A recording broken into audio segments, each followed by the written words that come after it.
ವಿದ್ಯಾರ್ಥಿನಿಯರಿಗೆ ಚುಡಾಯಿಸುವ ಪುಂಡರಿಗೆ ಬೆತ್ತದ ರುಚಿ ಕಟ್ಟಿಟ್ಟ ಬುತ್ತಿ ಖಚಿತ ಬಂತು ಅಕ್ಕಾಪಡೆ. ಶಾಲಾ ಕಾಲೇಜುಗಳ ವಿದ್ಯಾರ್ಥಿನಿಯರು ಸೇರಿದಂತೆ ಮಹಿಳೆಯರ ಸುರಕ್ಷತೆ ದೃಷ್ಟಿಯಿಂದ ರಾಜ್ಯದಲ್ಲಿಯೇ ಮೊದಲ ಬಾರಿಗೆ ರಚನೆಗೊಂಡ ಅಕ್ಕಾಪಡೆಗೆ ಹಸಿರು ನಿಶಾನೆ ತೋರುವ ಮೂಲಕ ಅಧಿಕೃತವಾಗಿ ಚಾಲನೆ ನೀಡಲಾಯಿತು.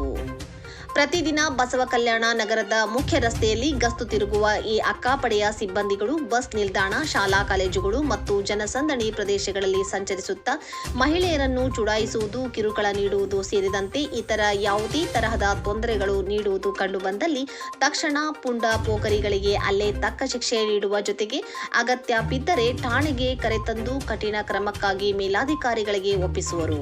ಇನ್ನು ಮುಂದೆ ವಿದ್ಯಾರ್ಥಿನಿಯರಿಗೆ ಚುಡಾಯಿಸುವ ಪುಂಡರಿಗೆ ಬೆತ್ತದ ರುಚಿ ಕಟ್ಟಿಟ್ಟ ಬುತ್ತಿ ಖಚಿತ ಎನ್ನಬಹುದು.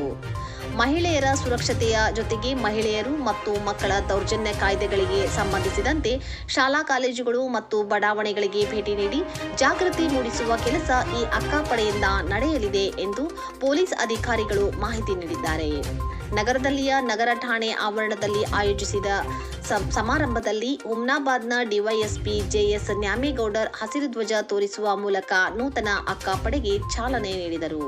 ಈ ಸಂದರ್ಭದಲ್ಲಿ ಸಿಪಿಐ ಅಲಿಸಾಬ್, ನಗರ ಠಾಣೆ PSI Chandrashekar, crime PSI Suresh Hajjaragi, Jayashree Hodal, Suvarna Malashetti, Sujata Kunnale ಸೇರಿದಂತೆ ಪೊಲೀಸ್ ಅಧಿಕಾರಿಗಳು ಮತ್ತು ಸಿಬ್ಬಂದಿಗಳು ಹಾಜರಿದ್ದರು.